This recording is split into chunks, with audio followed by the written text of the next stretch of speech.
किया।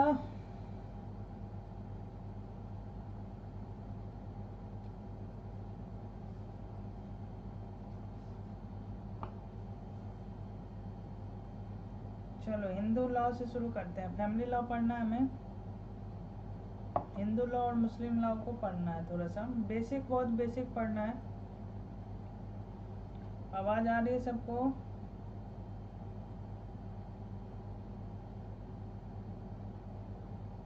बहुत बेसिक पढ़ना है, ठीक है, इसीलिए ज़्यादा परेशान नहीं होना आप लोग, छोटी छोटी बात जाननी है, क्योंकि रेयर ही कोई एक क्वेश्चन आ जाता है इससे, ठीक है। तो हिंदू लॉ की बात करते हैं। हिंदू लॉ जो है body of principle of rule है। हिंदू लॉ जो है,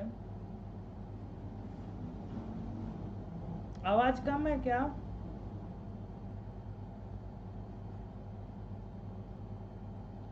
Hindu law is a body of principle of rule.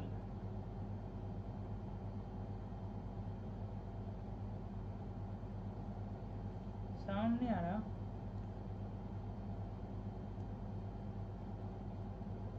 मैंने माइक नहीं लगाया। अच्छा एक मिनट, मैं साउंड सही कर देता हूँ।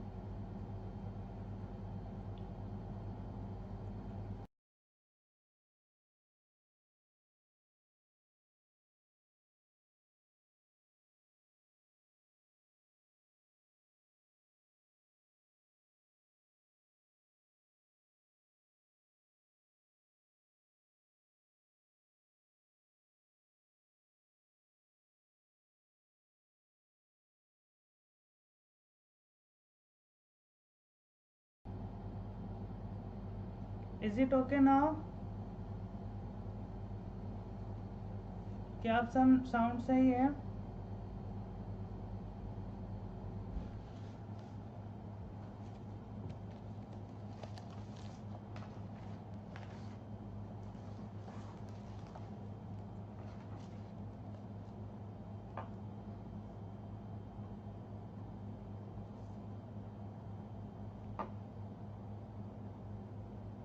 ओके, तो शुरू करते हैं हिंदू लॉ से। Hindu law is a body of principle of rule. Hindu law जो है वो body of principle of rule है, जिसको धर्मा कहते हैं, ठीक है। हिंदू लॉ क्या है? हिंदू लॉ, तो Hindu law is a body of principle of rule called dharma. सुन लो, क्योंकि ज़्यादा कुछ है नहीं, बहुत बेसिक चीज़ें हमें पढ़नी है। जहाँ जहाँ कुछ लिखाने का होगा तो मैं लिखा दूंगा, ठीक है।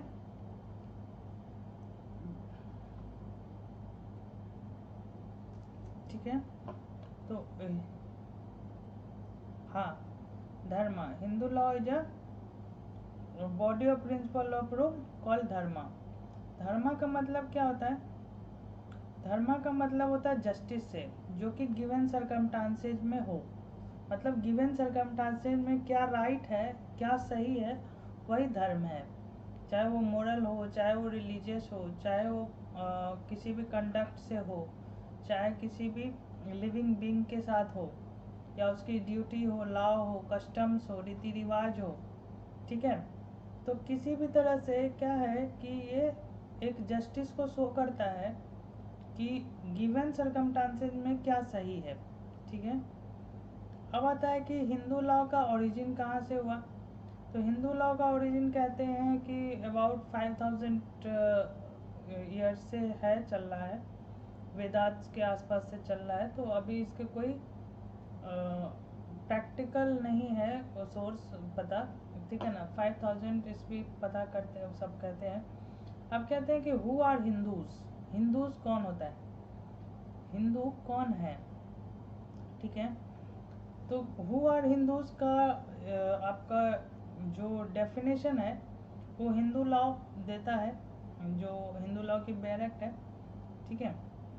वो कहता है, सेक्शन 2 कहता है कि हु इज हिंदू।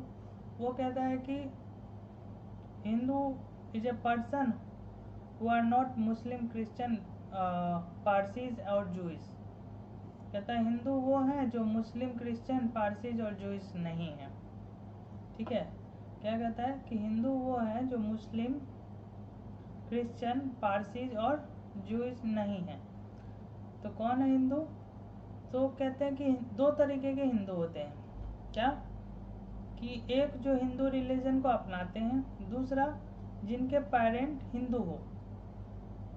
ठीक है, एक पर्सन वो जो हिंदू धर्म को मानते हैं, ठीक है, या तो जन्म से, या जिनका पेरेंट्स हिंदू है, या किसी भी तरह से कन्वर्ट होके हिंदू को मानते हैं। ठीक है, तो क्या क्या कैटेगरी आ गई कि all those person are Hindu. कौन कौन हिंदू होंगे? हु प्रोफेस हिंदू रिलीजन, जो कि हिंदू रिलीजन को मानते हैं, बाय बर्थ, बाय बर्थ से, ठीक है, फ्रॉम हिंदू पेरेंट्स, और by conversion to Hindu faith. ठीक है, तो दो बातें आए, या तो जन्म से हिंदू होगा या बाय कन्वर्ट हिंदू होगा। ठीक है, तो हिंदू लॉ पूछा कि अप्लाई किस पे होगा, तो हिंदू लॉ होगा जो हिंदू होंगे बाय बर्थ से। इसको मैं कुछ नोट करा देता हूँ आपको।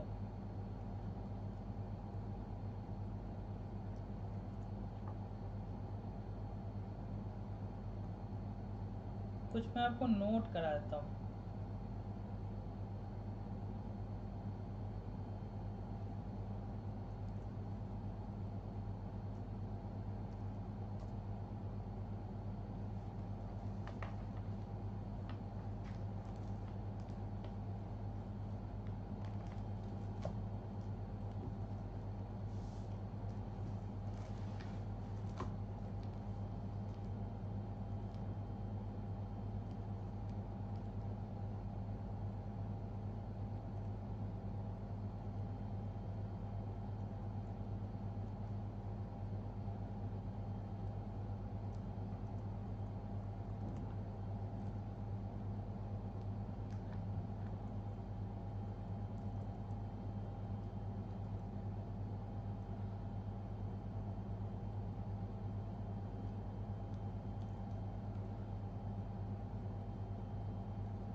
ठीक है, धर्मा क्या है? धर्मा का मतलब जस्टिस है कि गिवन सरकमस्टांसेस में क्या सही है। ठीक है,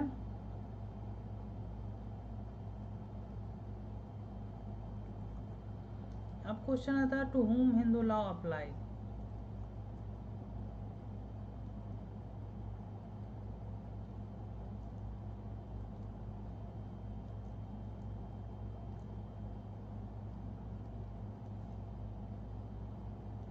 हिंदू लॉ किस पे अप्लाई होता है?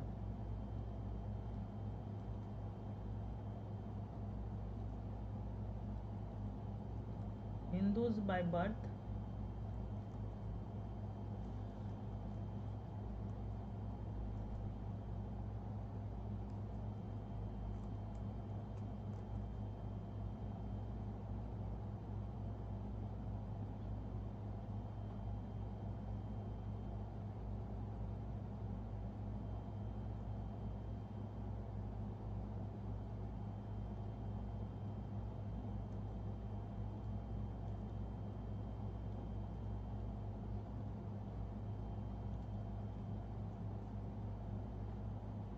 वॉइस अब भी लो है।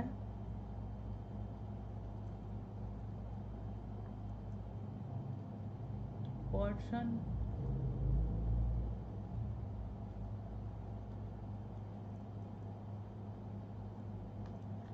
अच्छा ऐसा है क्या? वॉइस तो आप सही आनी चाहिए। एक minute.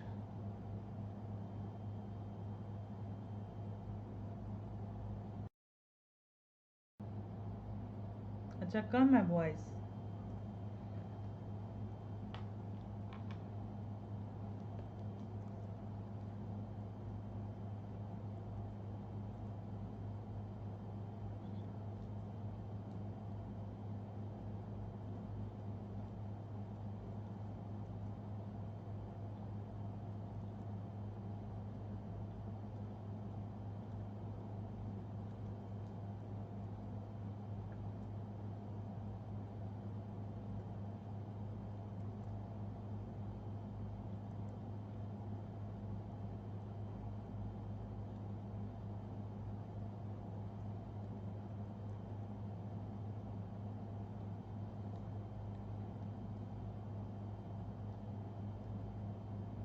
Of sorts of Hinduism मतलब जो हिंदू धर्म को मानते हैं।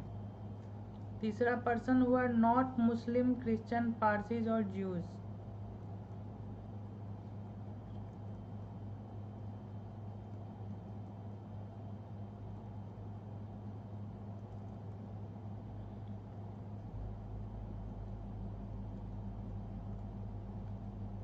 कन्वर्ट टू हिंदुज्म,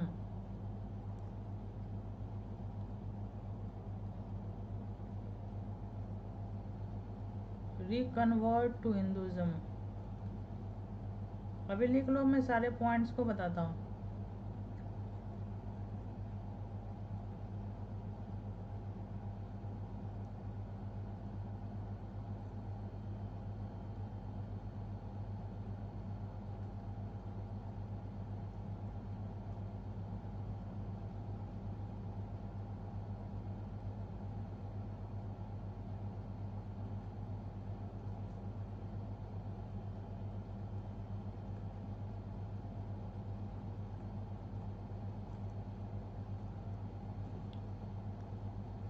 नोट कर लिया आपने?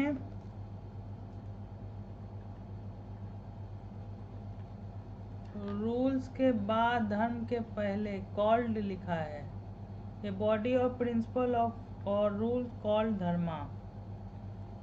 ठीक है, धर्म का मतलब बताया, धर्मा का मतलब justice, what is right in the given circumstances.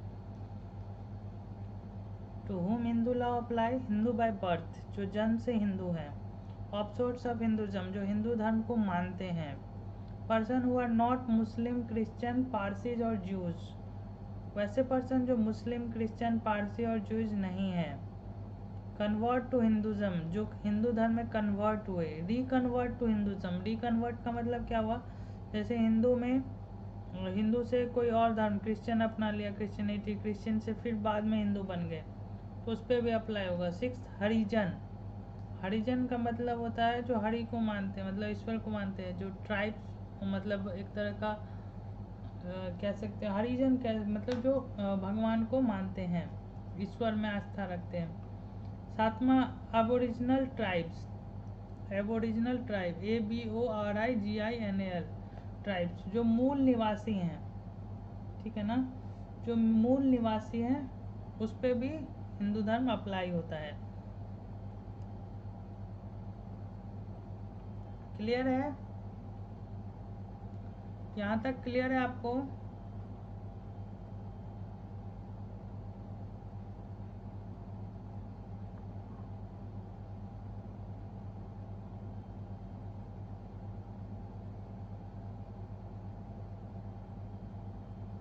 चलो नेक्स्ट चलते हैं।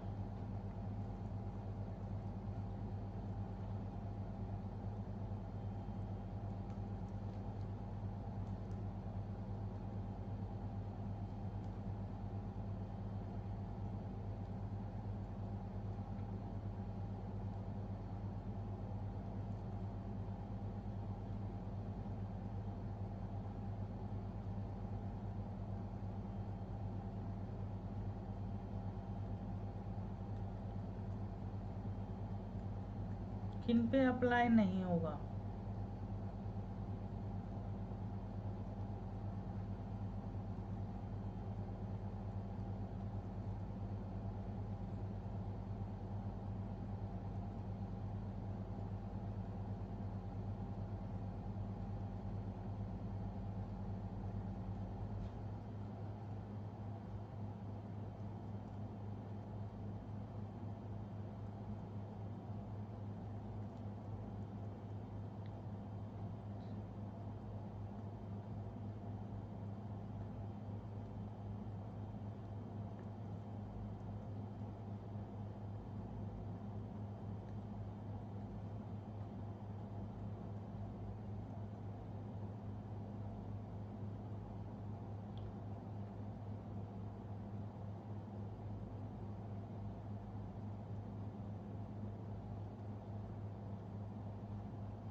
तीन पॉइंट में हमने लिखे हिंदू लॉ किस पे अप्लाई नहीं होगा? To convert from Hindu to Mohammedan faith, ठीक है, हिंदू से मोहम्मदन फेथ में जो कन्वर्ट कर रहा है। To the Hindu convert to Christian, जो हिंदू क्रिश्चियन में कन्वर्ट हो रहा है। To the illegitimate children of a Hindu father by Christian mother and who are brought up as a Christian, ठीक है। फादर क्रिश्चियन है, सॉरी फादर हिंदू है, मदर क्रिश्चियन है और इलिजिमेट चाइल्ड है, ठीक है, लेकिन उसकी जो परवरिश है वो क्रिश्चियनिटी में है, तो वो वहाँ हिंदू लॉ अप्लाई नहीं होगा। लेकिन इसके कुछ एक्सेप्शंस हैं, जिसे फादर हिंदू है या फादर या मदर, या एक से मान लो कि दो पेरेंट्स है फादर या मदर, तो फादर और मदर दोनों में से एक पर्सन अगर हिंदू है और दूसरा पर्सन फादर और मदर में से कोई अदर होगा और इनका जो बच्चा होगा, इनका जो चाइल्ड होगा, अगर उसकी परवरिश हिंदू विधि से हुई है तो वो हिंदू माना जाएगा, उस पर हिंदू लॉ अप्लाई होगी। Is it clear? Is it clear?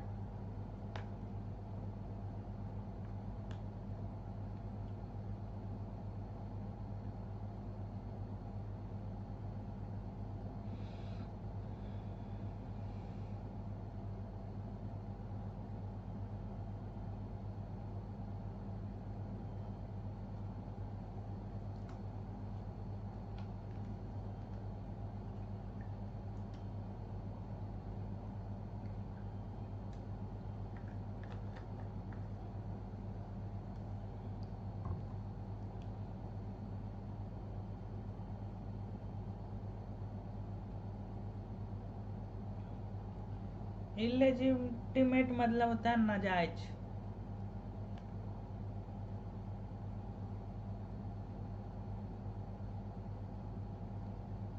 Illegal.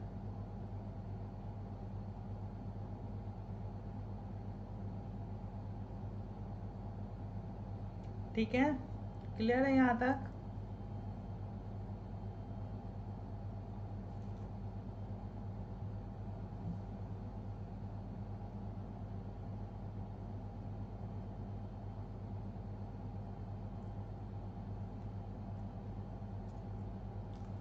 चलो, ये तो हमने पढ़ लिया कि हिंदू लॉ किस पे अप्लाई होगा, किस पे नहीं होगा। तो और हिंदू लॉ अप्लाई किसके थ्रू होगा तो वो भी जान लो।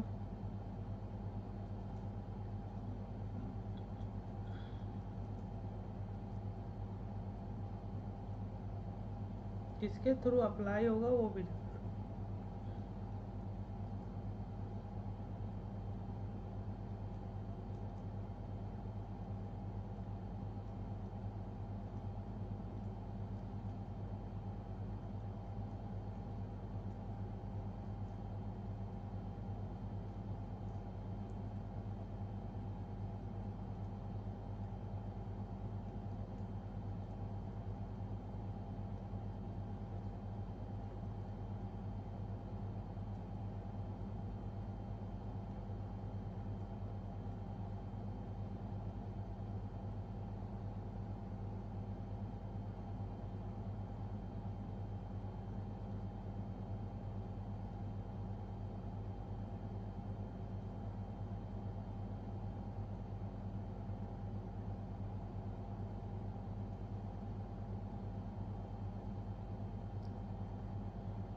ठीक है, 4 लॉ हैं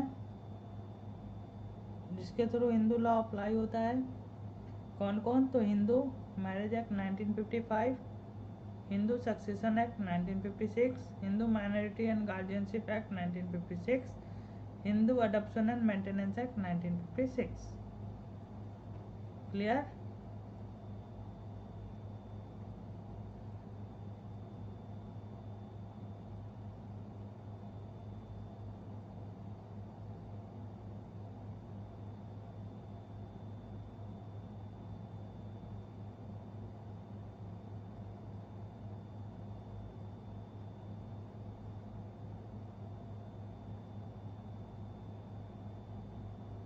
क्लियर है?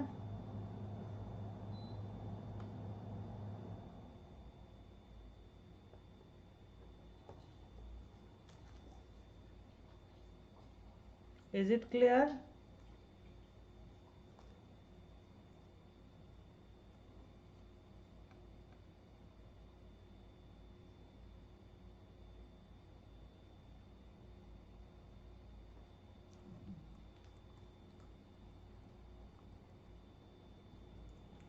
यहाँ तक हो गया। कुछ सोर्स देखते हैं, हिंदू लॉ के सोर्स क्या थे। तो हिंदू लॉ के सोर्स में 2 टाइप में डिवाइड करते हैं, एक एंशिएंट, एक मॉडर्न। एंशिएंट सोर्स क्या थे? एंशिएंट सेट में जो पहला नाम आता है उसका मतलब होता है श्रुति। ठीक है, श्रुति क्या होता है? श्रुति का मतलब होता है व्हाट इज हर्ड।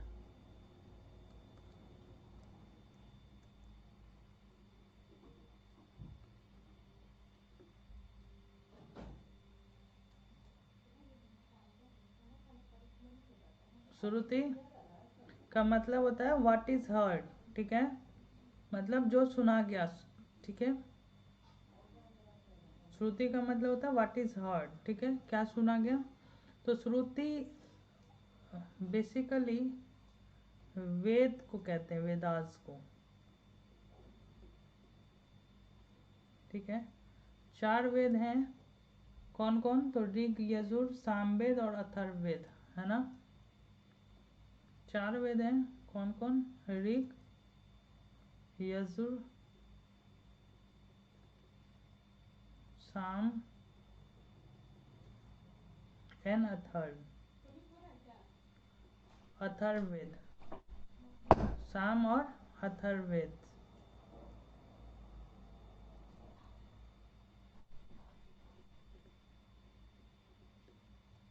ठीक है।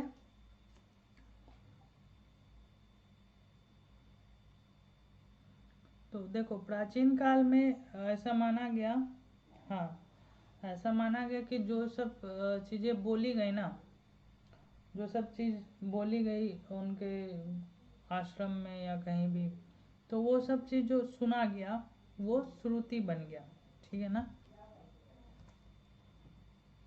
दूसरा था स्मृति।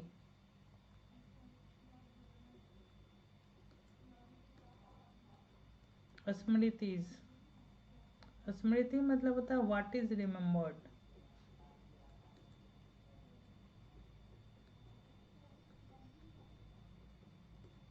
ठीक है, क्या याद रहा।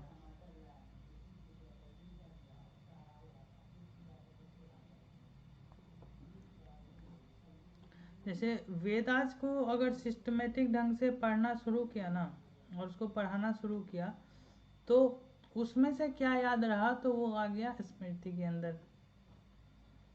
स्मृति में बहुत सारे हैं, जैसे धर्म सूत्र हैं, धर्मशास्त्र है, मनुस्मृति है, नारद स्मृति है, अलग अलग ऐसे आते हैं। तीसरे आता है कमेंट्री एंड डाइजेस्ट।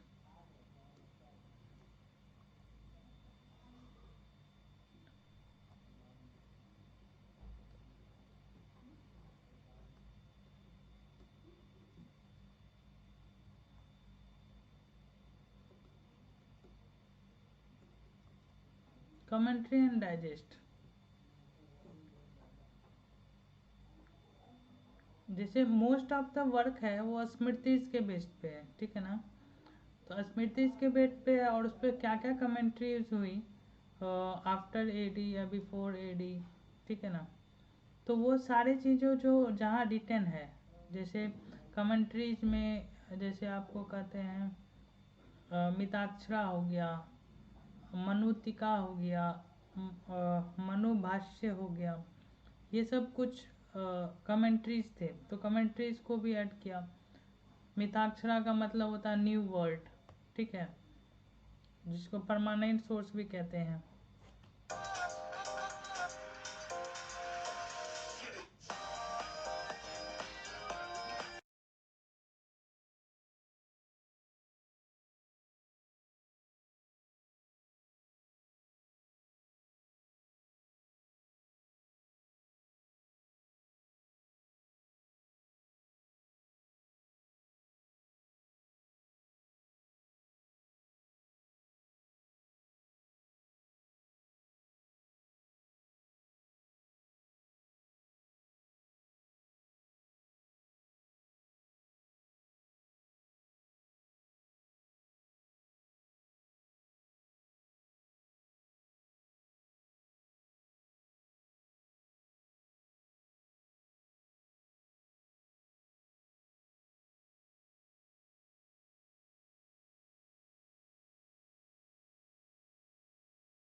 क्लियर है।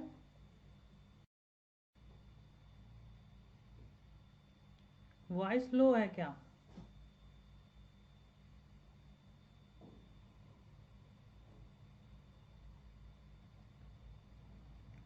कमेंट्री एंड डाइजेस्ट पे हमने बात करी कि कमेंट्री एंड डाइजेस्ट जो स्मृति वगैरह पे जो कमेंट्रीज हुई, जैसे मोस्ट बंगाल एंड उड़ीसा के क्षेत्र में मिताक्षरा और या दया भागा या है ना, तो इस तरह की जो कमेंट्रीज आई उसको भी सोर्स में देखते हैं। इसको आपको डेप्थ में नहीं पढ़ना है, बस थोड़ा बहुत जान लो, बेसिक नॉलेज होना चाहिए।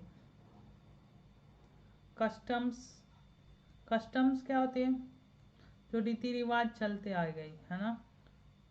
जैसे आप अगर कोई प्रथा है काफ़ी दिनों से चल रही, कस्टम्स के लिए ज़रूरी है कि वो काफ़ी पुराना होना चाहिए और चलता रहना चाहिए, ठीक है। जैसे लोकल कस्टम्स, जैसे आप अगर ये देखोगे कि कहीं कहीं ट्राइब्स के अंदर भी वॉइस नहीं आ रही है। जैसे ट्राइब्स के अंदर आप जाओगे तो ट्राइब्स के अंदर हिंदू लॉ के बहुत सारे प्रोविज़न नहीं फॉलो होते हैं, ठीक है, क्योंकि वो कस्टम्स को मानते हैं। कस्टम भी अलग अलग तरह के होते हैं, जैसे एंशियंट कस्टम्स होते हैं। कस्टम्स के लिए सबसे ज़्यादा ज़रूरी है कि वो एंशियंट होना चाहिए, ठीक है। प्रूफ क्या होगा कस्टम का?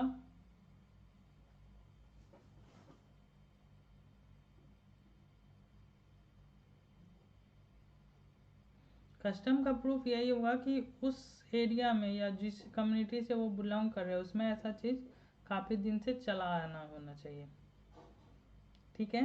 ये सब कुछ एंशियंट सोर्स थे, श्रुति, स्मृति, कमेंट्रीज एंड डाइजेस्ट और कस्टम्स, ठीक है।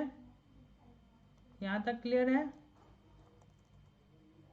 अब आते हैं मॉडर्न सोर्स पे। मॉडर्न सोर्स क्या है?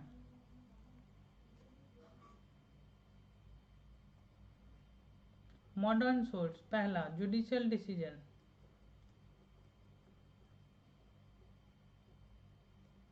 ठीक है। जो कोर्ट ने जो डिसीजन देते गए वो सारा फॉलो होने लगा। दूसरा लेजिस्लेचर, लॉ, जो लॉ बना, जैसे आपने अभी देखा कुछ लॉ मैंने लिखे। वॉइस काफ़ी कम है क्या?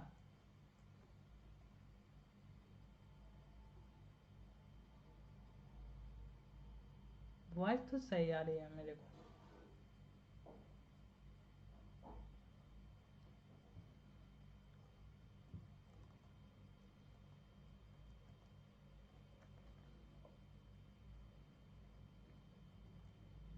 ठीक है, तो जुडिशियल डिसीजन हो गया, लॉ हो गया, ये सब एक तरह का, ठीक आ रही है ना, वही तो लॉ हो गया, तो ये सब मॉडर्न सोर्स में आ गए, ठीक है, कंप्लीट है। अब चलते हैं school of Hindu law. Hindu law के स्कूल कौन कौन से होते हैं?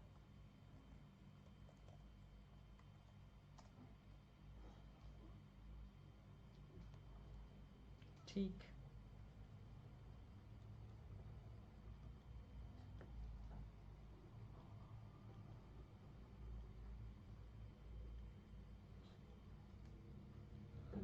हिंदू लॉ में बेसिकली दो स्कूल हैं।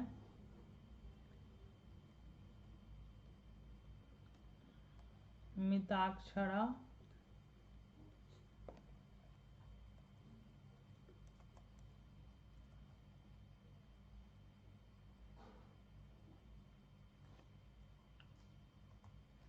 दूसरा है दया भागा,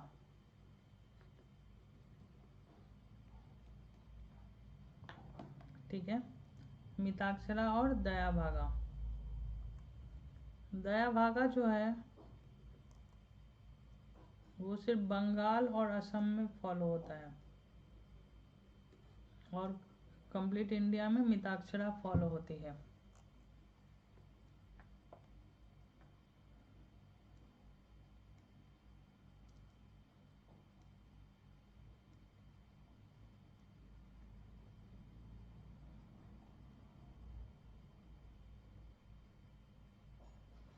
ठीक है।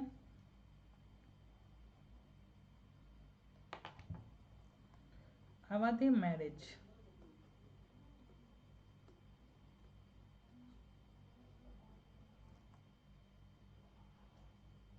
हिंदू मैरिज क्या है?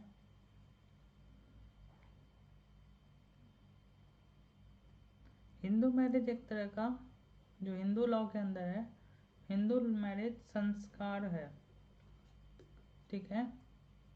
संस्कार है मतलब सप्तपदी फॉलो होती है, मतलब अग्नि के साथ 7 फेरे का एक है प्रवचन, ठीक है।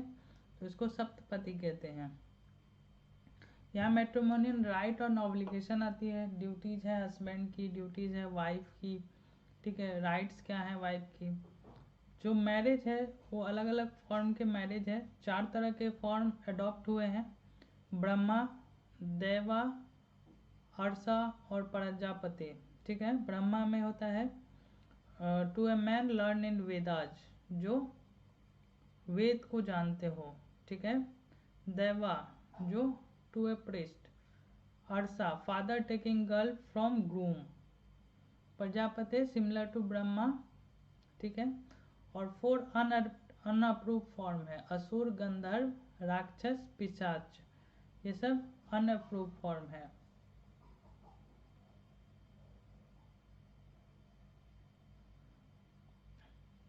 ठीक है। अब हिंदू लॉ में आपको जो एक थोड़ा सा पढ़ना है इम्पोर्टेंट, वो पढ़ लो।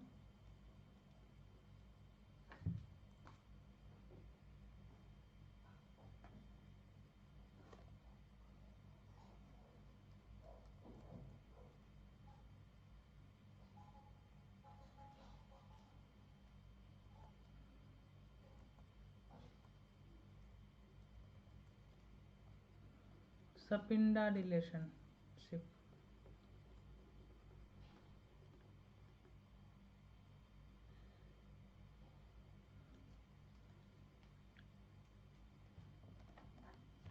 सपिंडा मतलब प्रोहिबिटेड, प्रोहिबिटेड रिलेशन। तो हिंदू लॉ में ये सब माना गया है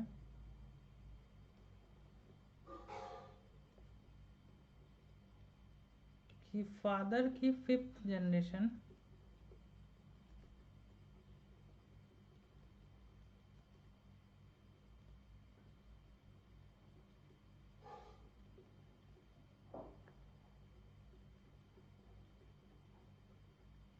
एंड मदर साइड से 3rd जनरेशन,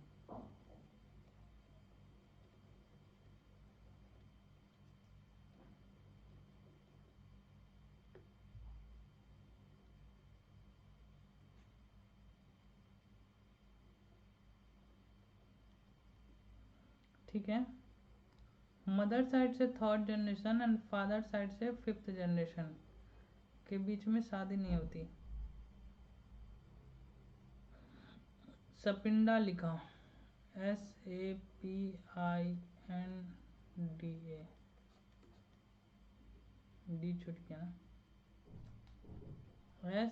SAPINDA, सपिंडा मतलब होता है प्रोहिबिटेड रिलेशनशिप। तो कहा कि मदर के साइड से 3 जनरेशन और फादर के साइड से 5th जनरेशन में शादी नहीं होती, ठीक है, प्रोहिबिटेड रिलेशनशिप्स में आते हैं। तो यहाँ पे जो शादी होगी वो वाइड होगा, ठीक है। इसके अलावा हिंदू लॉ में मोनोगैमी, ठीक है, मतलब एक शादी का ये है कि वन टाइम में जैसे मेल प्लस फीमेल है,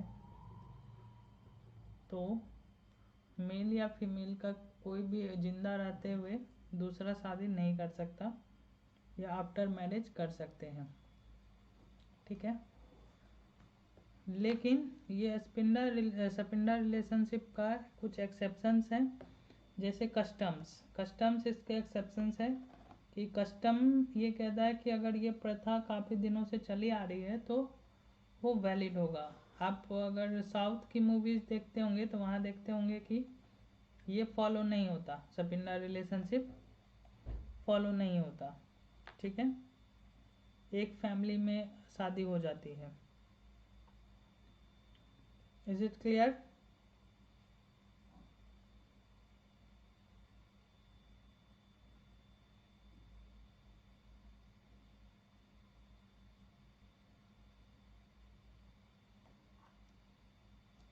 क्लियर है ये?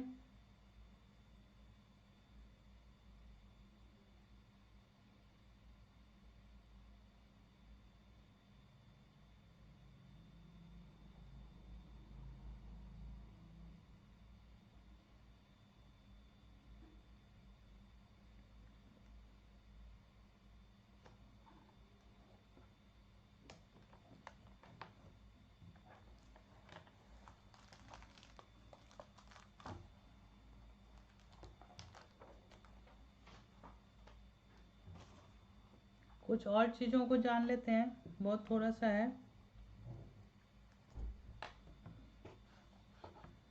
क्या है थोड़ा सा बेसिक चीज़, वो जान लेते हैं। हिंदू सक्सेशन एक्ट में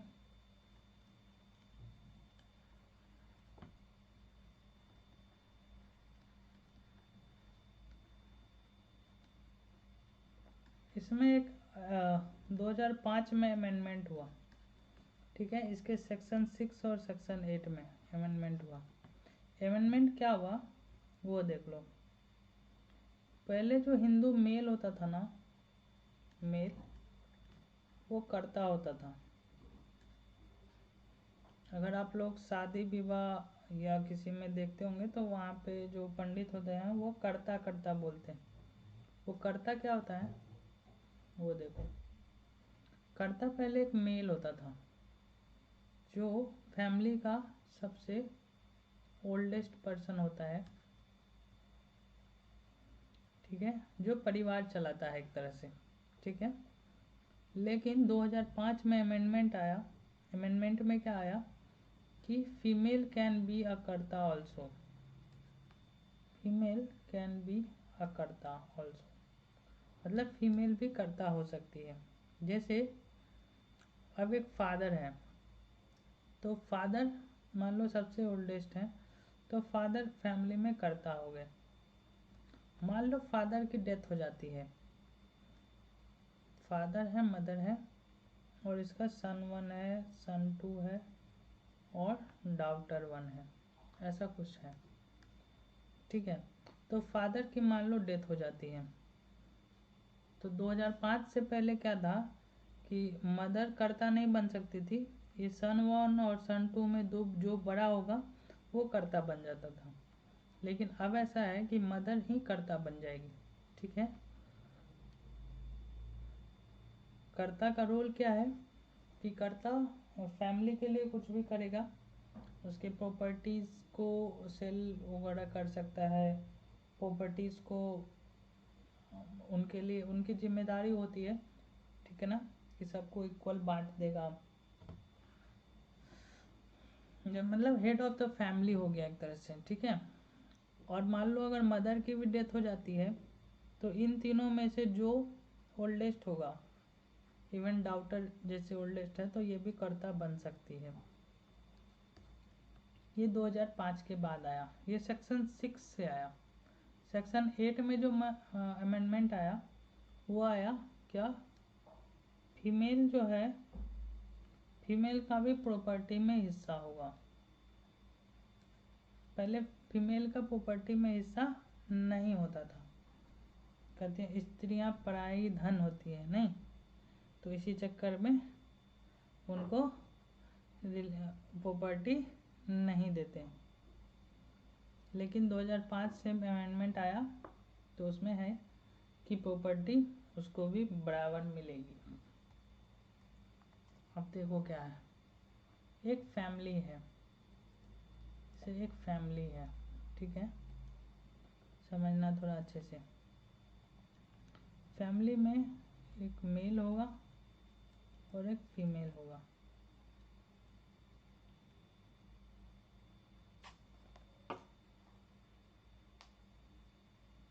आवाज़ कम है क्या? व्हाट्सएप कर रहे लोग, आवाज़ कम है।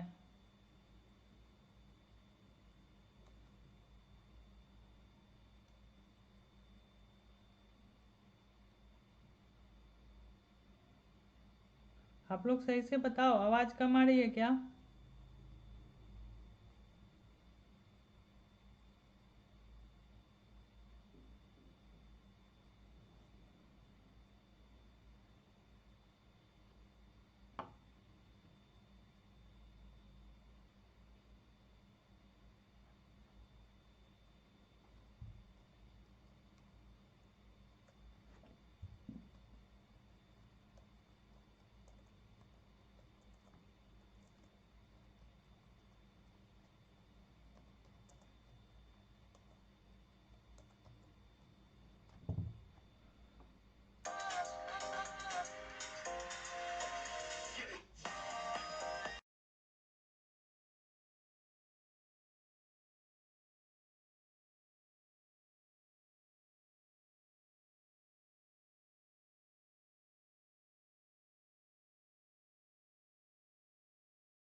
ठीक है, समझो। थोड़ी कम है, चलो ठीक है, समझो पूरी तरह से अच्छे से। जैसे फैमिली में एक मेल है, फीमेल है, इनकी शादी हो गई,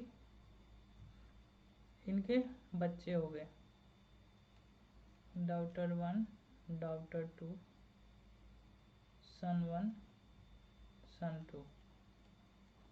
ठीक है,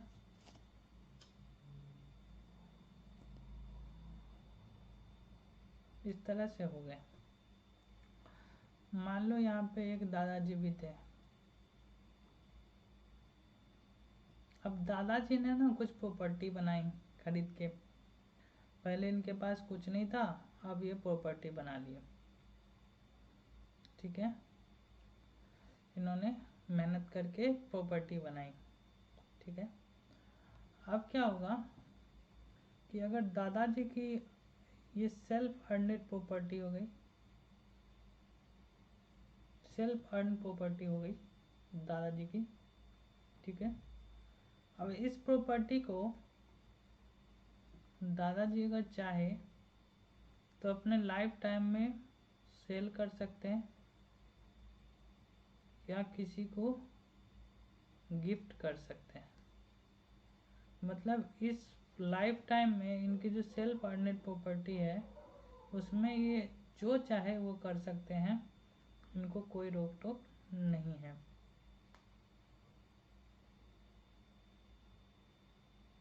किस चीज़ की लाइबिलिटी पूछ रहे हो? अभी समझो पहले बात को।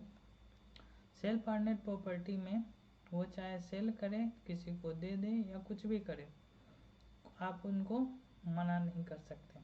ठीक है, अब मान लो ये जो प्रॉपर्टी थी दादाजी की, तो इसको ये मान लो इसका जो बेटा है वो भी नहीं बेच सकता था। अब मान लो दादाजी की डेथ हो गई। ठीक है, दादाजी की डेथ हो गई, ये नए कानून के अकॉर्डिंग मैं बता रहा हूँ। दादाजी की डेथ हो गई ना, तो अब ये प्रॉपर्टी जो दादाजी की थी वो आई फादर के पास। अब फादर के पास जो प्रॉपर्टी आई ना, इसको कहते हैं सक्सेशन के थ्रू आई। मतलब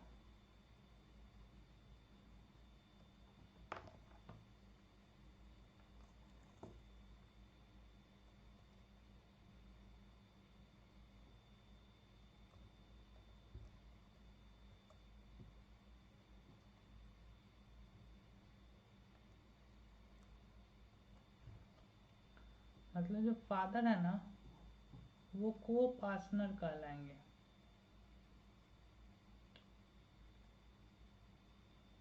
ठीक है, और को पार्टनर कौन कौन हुआ? जो जो प्रॉपर्टी का वारिस हुआ। तो मदर भी को पार्टनर हो गई, डॉटर भी, डॉटर 2 भी, सन 1 भी और सन 2 भी। चूंकि यहाँ फादर सबसे एल्डेस्ट थे तो अब ये फादर हो जाएंगे कर्ता। ठीक है, अब ये प्रॉपर्टी चूंकि इनको सक्सेशन के थ्रू मिली है, ठीक है, तो इस प्रॉपर्टी में सबके राइट्स हैं, इस डॉटर का भी, इसका भी, इसका भी, इसका भी और मदर का भी। तो ये लोग जब चाहें प्रॉपर्टी को अपनी मांग सकते हैं। कभी मांग के देखना, पिताजी से समझ में आ जाएगी। ठीक है, फिर क्या होगा, यहाँ तक क्लियर है। ये 2005 के बाद रूल चेंज हुई, फीमेल को पार्टी बना लिया। अब क्या होगा कि फादर के पास दो तरह की प्रॉपर्टी होगी। पहला, जो फादर की खुद की कमाई हुई हो, सेल्फ अर्निंग, और दूसरा जो फादर को दादाजी से मिली हो। ठीक है, तो फादर के पास दो तरह की प्रॉपर्टी हो सकती है। एक सेल्फ अर्न प्रॉपर्टी हो गया, ठीक है, चप्पल पड़ेगा, हाँ बहुत कुछ पड़ेगा। सेल्फ अर्न प्रॉपर्टी में से आप कोई भी नहीं मांग सकते हो उनके जीते जी। हाँ, ये जो दादाजी से उनको मिली है उसमें आप उनसे मांग सकते हो। ये जब फैमिली लॉ पढ़ोगे फैकल्टी में तो अच्छे से समझोगे। अब मान लो फादर की डेथ हो जाती है, तो फादर की डेथ हो जाती है ना, तो इन अब पहले क्या था नियम कि इन सन 1 और सन 2 में से जो सबसे बड़ा होगा वो कर्ता बन जाता था।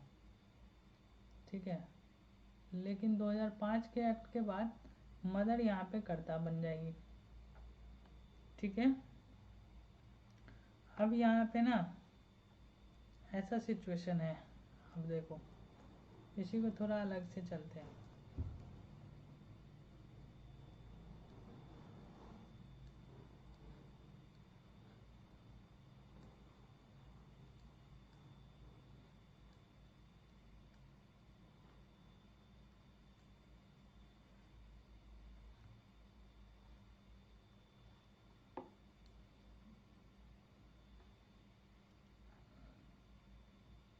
यहाँ तक क्लियर है अगर? तो अब देखो, फादर की मान लो डेथ हो गई, ठीक है, तो मदर, और ये मान लो ये डॉटर 1 है, डॉटर 2 है, सन 1 है, सन 2 है, तो जनरली जो कस्टम चले आ रही है वो उससे क्या होता है कि सन 1 और 2 में प्रॉपर्टी 1 बढ़ जाती है। जैसे सन 1 की शादी हो गई, इसकी वाइफ 2 आ गई, इसकी वाइफ 1 आ गई। अब यहाँ पे जो डाउटर्स है ना, डाउटर्स, ठीक है, कहते ना कि भाई बहन का रिश्ता, सन 1 और डॉटर 1, भाई बहन का रिश्ता ना तभी तक है जब तक बहन प्रॉपर्टी नहीं मांगी। अगर बहन प्रॉपर्टी मांग दी तो गया भैया का सारा प्यार। मैं ऐसे बता रहा हूँ इन जनरल कि अगर बहना ने प्रॉपर्टी मांग दिया तो बहना की कलाई पे प्यार नहीं बंधेगा भाई की कलाई पे। ठीक है, तो इन जनरल क्या है, रूल क्या है कि इनकी चाहे शादी हो जाए, इनके हस्बैंड आ जाए, हस्बैंड 2 आ जाए, तो यहाँ पे एक रिचुअल क्या है कि पराई धन होती है, गई गई इसका काम निकला। लेकिन अगर वो चाहे तो इस प्रॉपर्टी में इसका भी हक है, और वो चाहे तो इसमें डिमांड कर सकती है। ठीक है, मैंने बस समझाने के लिए बताया, किसी को हर्ट करने के लिए नहीं बताया। बाकी रियलिटी क्या है सब अच्छे से जानते हो। ठीक है, क्लियर है? किसी को और कुछ समझना है? ये सक्सेशन था।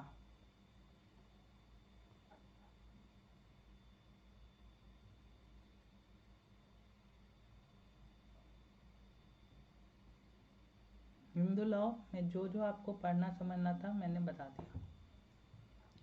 और आपको ये पता ही होगा कि शादी के लिए मेल की एज होना चाहिए 21 और फीमेल की एज होना चाहिए 18।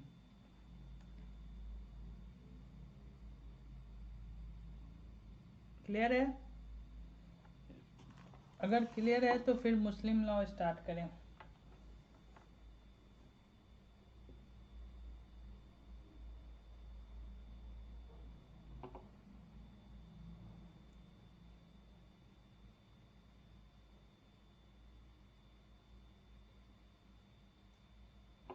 फादर के पास अगर सेल्फ अर्नेड प्रॉपर्टी हो गया तो वो बेच सकते हैं।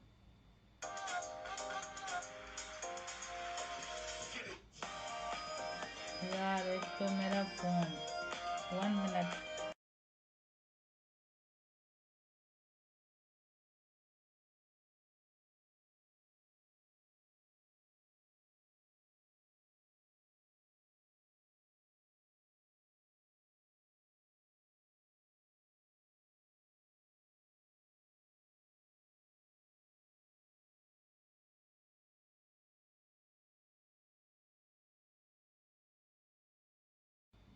क्लियर है?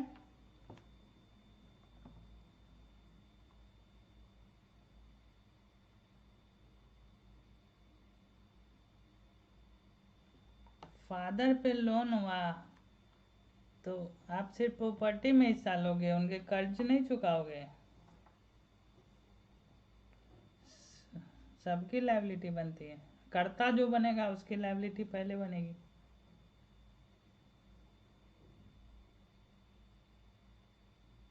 Child marriage is voidable. Voidable इसलिए क्योंकि वॉइडेबल कौन कर सकता है? वॉइडेबल मतलब आप उसको वाइड बना सकते हैं, ठीक है। वाइड बना सकते हैं मतलब जब तक कोई कंप्लेन नहीं होगी वो नहीं होगा। फिर भी कहीं कहीं आप कस्टम्स फिर आ जाता है ट्राइब्स के अंदर भी, तो वहाँ पे चाइल्ड मैरिज वैलिड भी होता है।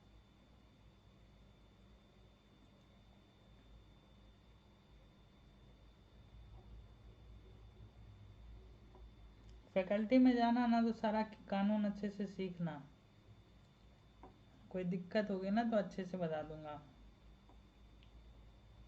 अभी के लिए जितना जानना है वो जान लो। क्लियर है? हिंदू लाओ।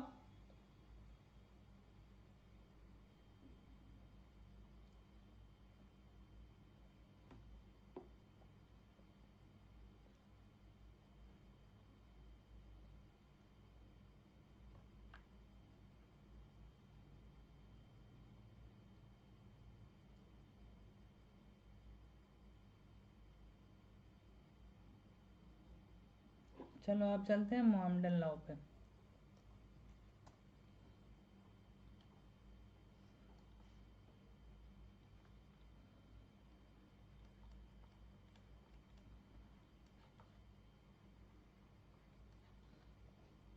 मुस्लिम लॉ। क्वेश्चन आता है हु आर मुस्लिम्स, मुस्लिम कौन है। जैसे क्वेश्चन था हु आर हिंदू, तो हिंदू कौन है? तो मुस्लिम होते हैं बाय बर्थ और बाय रिलीजन या bye conversion.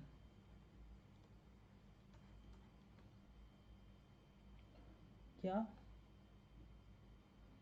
Person who profess इस्लाम, कोई भी पर्सन जो इस्लाम को प्रोफेस करता है और फॉर्मल सेरेमनी ऑफ कन्वर्जन में जाता है। शरीयत के अनुसार, शरीयत जो है मुस्लिम लॉ जिससे गवर्न होता है उसको शरीयत कहते हैं। शरीयत के अकॉर्डिंग अगर कोई भी पेरेंट्स, मेल फीमेल में से कोई भी पेरेंट में अगर कोई भी मुस्लिम है तो उसका चाइल्ड जो होगा वो मुस्लिम होगा। जबकि हिंदू लॉ में क्या था कि फादर मदर में से कोई भी अगर हिंदू है और उसका चाइल्ड है, अगर वो हिंदू रिचुअल से परवरिश हुई है उसकी तो ही वो हिंदू होगा, अदरवाइज नहीं होगा। लेकिन मुस्लिम में क्या है कि मदर फादर में से कोई भी पेरेंट जो है अगर मुस्लिम है तो उसका चाइल्ड जो है वो मुस्लिम होगा।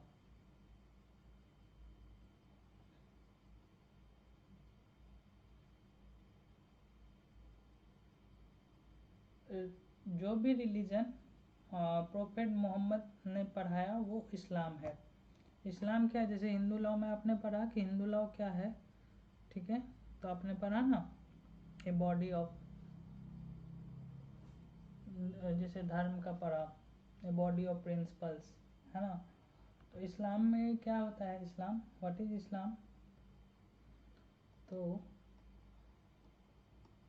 Religion taught by prophet Muhammad is Islam. जो भी रिलीजन प्रोफेट मोहम्मद ने पढ़ाया वो इस्लाम है। इस्लाम का मतलब होता है सबमिशन। इस्लाम का मतलब होता है सबमिशन। इस्लाम एक अरबिक वर्ड है। इस्लाम एक अरबिक वर्ड है, इसका मतलब होता है सबमिशन।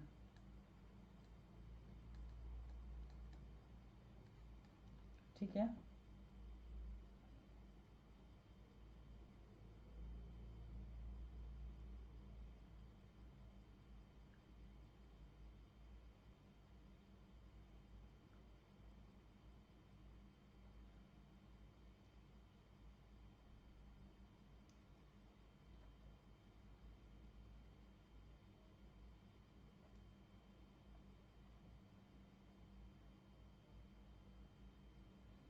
जो प्रोफेट मोहम्मद थे उन्होंने अपने आप को एक सिंपल वुमेन बताया और कहा कि उनको भगवान ने यानी अल्लाह ने भेजा है कि अपना संदेश लोगों तक पहुंचाने के लिए। उनकी डेथ हो गई थी 632 AD में, मतलब 632 AD में उनकी डेथ हुई थी।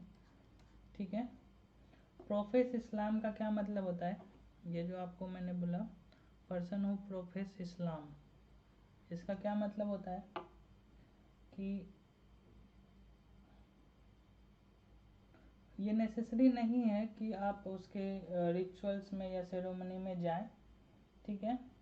अगर आप इस्लाम को यानी मोहम्मदन रिलीजन को प्रोफेस करते हैं मतलब मानते हैं, ठीक है, जैसे उसमें कहते हैं ना कि मैं शायद गलत भी हो सकता हूँ। अच्छा ये क्या लिखे हो आपने? शरीयत के बाद जो बोला एक बार फिर से बताइएगा, सुनाई नहीं दिया। अच्छा। और कनाडा US में सिख अरदास करते हैं, उनको लगता है कि शरीयत करते हैं। अच्छा, ऐसा कुछ नहीं है। मैंने शरीयत के बाद मैंने बताया कि जो मेल फीमेल होते हैं ना, उसमें से कोई भी अगर मुस्लिम है और उनका चाइल्ड मुस्लिम होगा, जबकि हिंदू लॉ में क्या होता था कि मुस्लिम सॉरी कोई भी अगर पेरेंट्स हिंदू है तो वो अगर उसके बच्चे की परवरिश हिंदू तरीके से हुई है तो ही वो हिंदू होगा। ठीक है। मैंने क्या कहा कि इस्लाम क्या है? तो इस्लाम है religion taught by prophet Muhammad. जो पैगंबर साहब ने जो हमें पढ़ाया वो इस्लाम है। इस्लाम का मतलब होता है सबमिशन।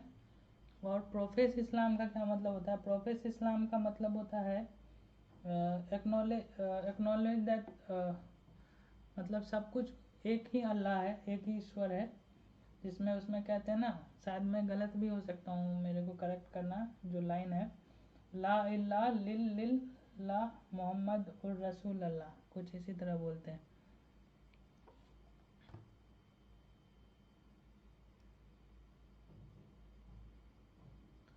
सुनाई नहीं दे रहा है? अब दे रहा है क्या सुनाई? ठीक है। मैं एक बार रिपीट कर देता हूँ। मुस्लिम लॉ मैं पढ़ाना शुरू किया हूँ। मुस्लिम कौन होते हैं? तो बाय बर्थ, बाय रिलीजन या बाय कन्वर्जन होते हैं। ठीक है। शरीयत के थ्रू गवर्न होता है। ठीक है। मैं कहा मुस्लिम कौन होंगे वो बता दिया। पर्सन हु प्रोफेस इस्लाम वो मुस्लिम कहलाएंगे। ठीक है। Religion taught by prophet Muhammad is Islam. Islam एक अरबिक वर्ड है जिसका मतलब होता है शरीयत। शरीयत में कहता है कि कोई भी पर्सन अगर उसके पेरेंट्स में से कोई भी मुस्लिम है तो उसके बच्चे मुस्लिम होंगे। ठीक है। प्रोफेस इस्लाम का मतलब होता है कि there is but one God and that Muhammad. ठीक है। कि एक ही गॉड है जो कि मोहम्मद है। और उनके जो प्रोफेट है, जो पैगंबर है, वो कहते हैं ला इलाहा इल्लल्लाह मोहम्मद और रसूल अल्लाह। शायद यही कुछ बोलते हैं, अगर गलत हो गए तो मेरे को बताना, ठीक है। तो इसका मतलब होता है कि there is but one God, सिर्फ एक ही गॉड होते हैं। अब मुस्लिम जो है वो मुस्लिम लॉ में बेसिकली 4 तरह के फॉर्मल बुक्स हैं। अगर इसके हम सोर्स पे चलें, सोर्स ऑफ मुस्लिम लॉ पे चलते हैं।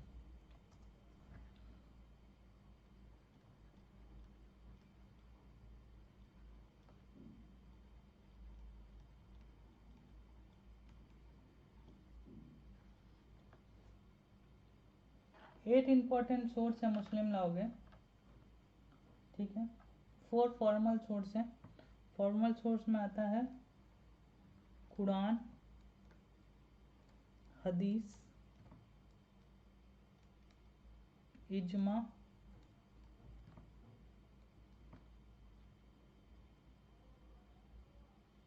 कियास। कुरान, हदीस, इजमा और कियास। कुरान को कुछ इस तरह भी कहीं कहीं ऐसे भी लिखते हैं, QURAN, ठीक है।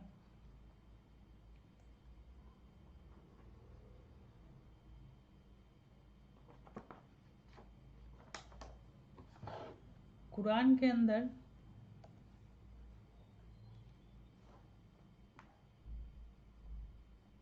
याद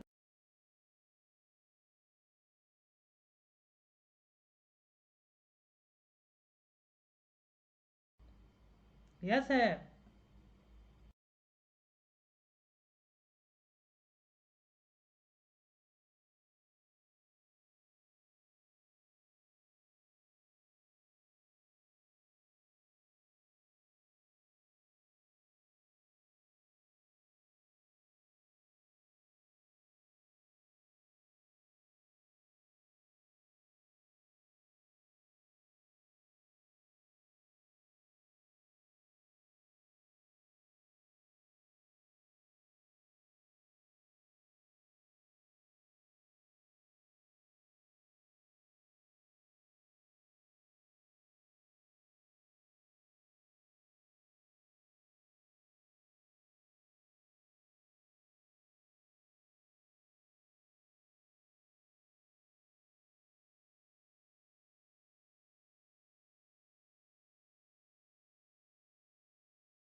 छः 6000 वर्सेज हैं इसमें, जो जिसमें से 200 डील करते हैं लीगल प्रिंसिपल को, 80 डील करते हैं लॉ ऑफ पर्सनल स्टैच्यू को।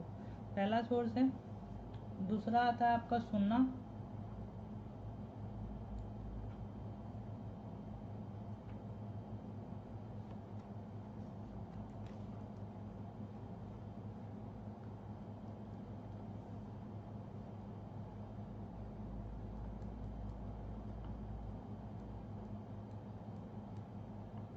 ये सब इतना ध्यान नहीं रखना आपको, ये सब आएंगे नहीं, ठीक है।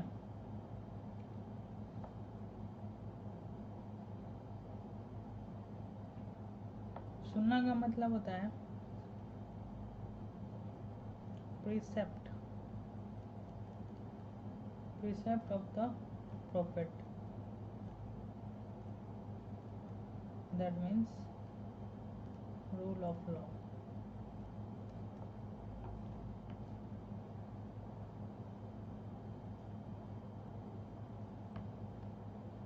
तीसरा होता है इजमा।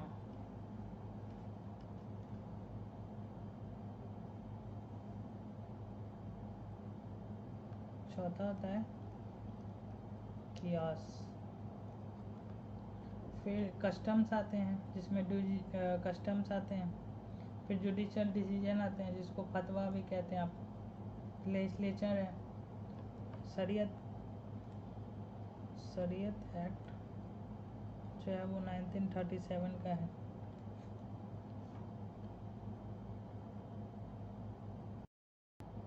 शरीयत एक्ट 1937 का है। और एक dissolution of Muslim marriage act 1939 का है। ठीक है।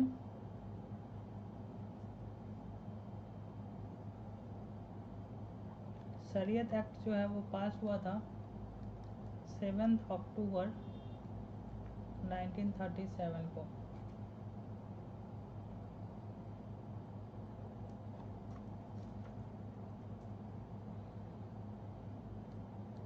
अब आते हैं school of Muslim law.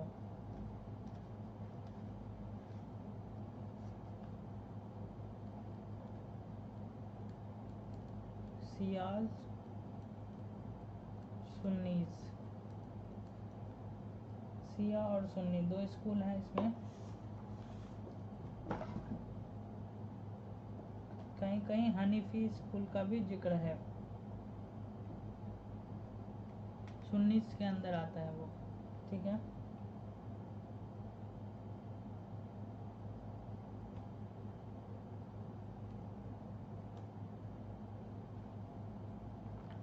Voice नहीं आ रही है क्या?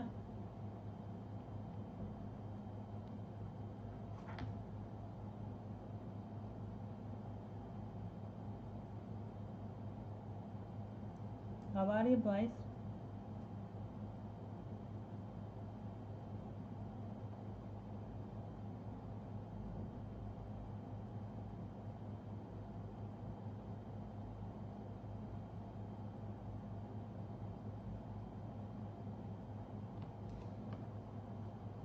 सुन्नी जो होते हैं, जो इमाम होते हैं, इमाम उनके डिसीजन को मानते हैं। ठीक है। रिगार्ड करते हैं इमाम के डिसीजन को। जो सिया होते हैं वो इमाम के डिसीजन को नहीं मानते।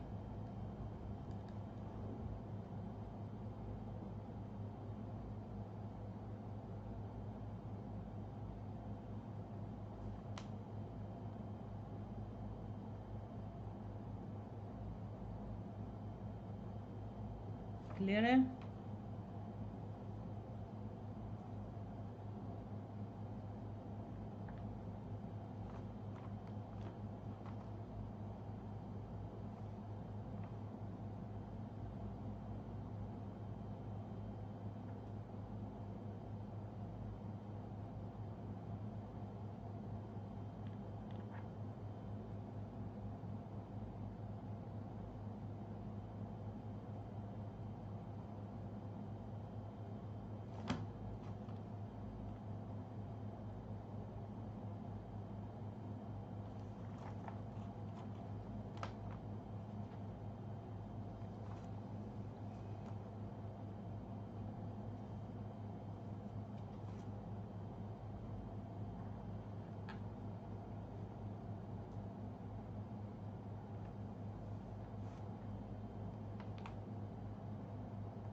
लॉग आउट करके लॉग इन कर लो, सही हो जाएगा।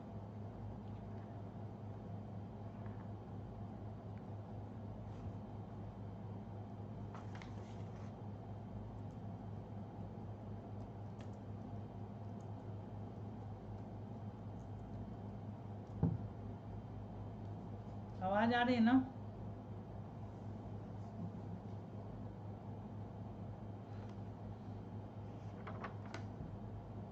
सुन्नी जो होते हैं वो इमाम के डिसीजन को नहीं मानते।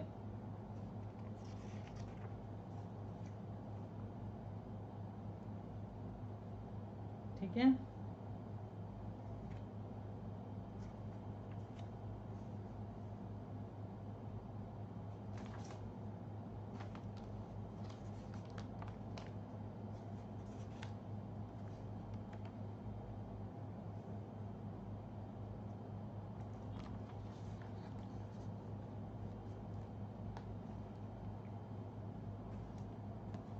अब मैरिज का कुछ बता दूं आप लोगों को।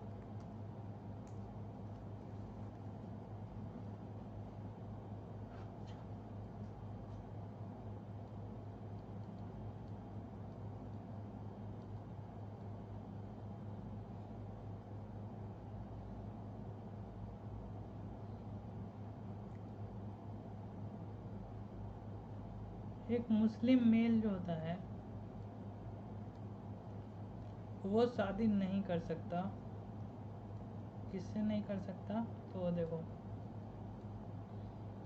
Mother, grandmother,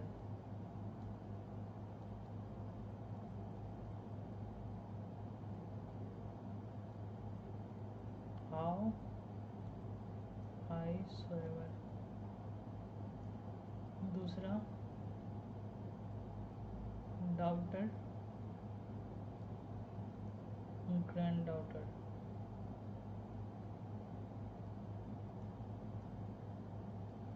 how high soever, how high soever, ठीक है। तीसरा,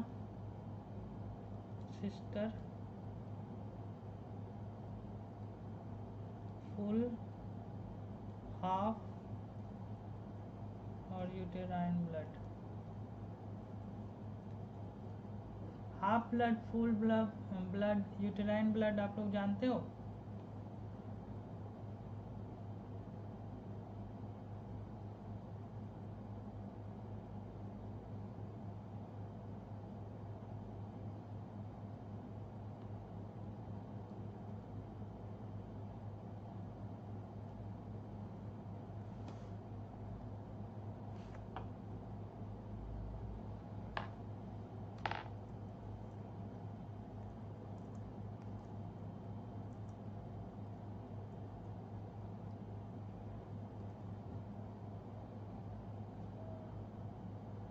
हाफ ब्लड का मतलब होता है कि दो पर्सन का एक कॉमन फादर होगा, ठीक है, लेकिन उनकी मदर अलग अलग होगी।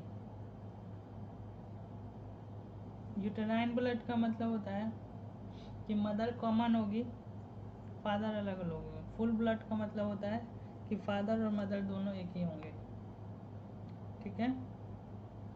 यूटेराइन ब्लड का मतलब होता है कि मदर सेम होंगे, फादर अलग अलग होंगे। फुल ब्लड का मतलब होता है फादर और मदर सेम होंगे। हाफ ब्लड का मतलब होता है कि फादर सेम होंगे, मदर अलग अलग होंगे, ठीक है। कॉमन फादर,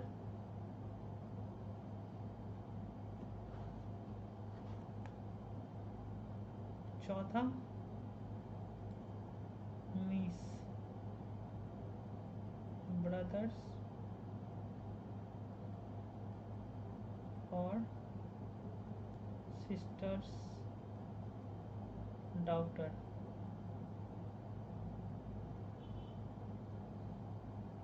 और ग्रैंड नीस।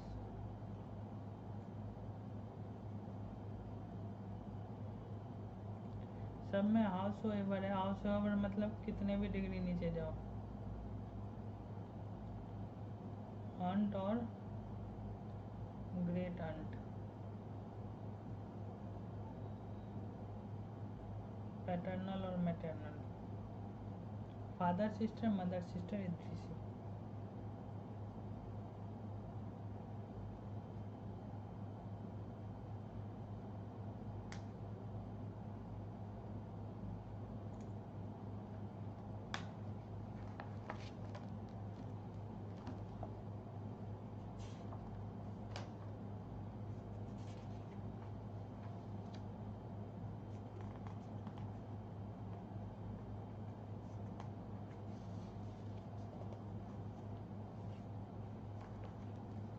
और भी मैरिज के काफ़ी सारे टाइप हैं, जैसे मूता मैरिज है, ठीक है।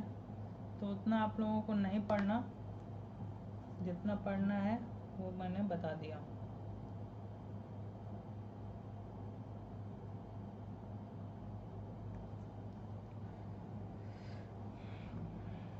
Is it clear?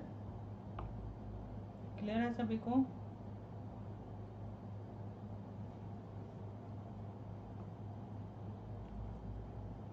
कोई डाउट है तो आप पूछ सकते हो।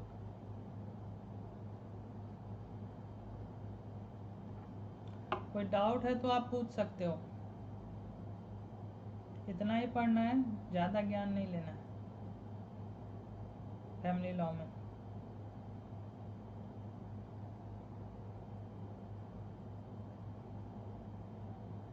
फीमेल मैरिज की करंटली एज 18 है।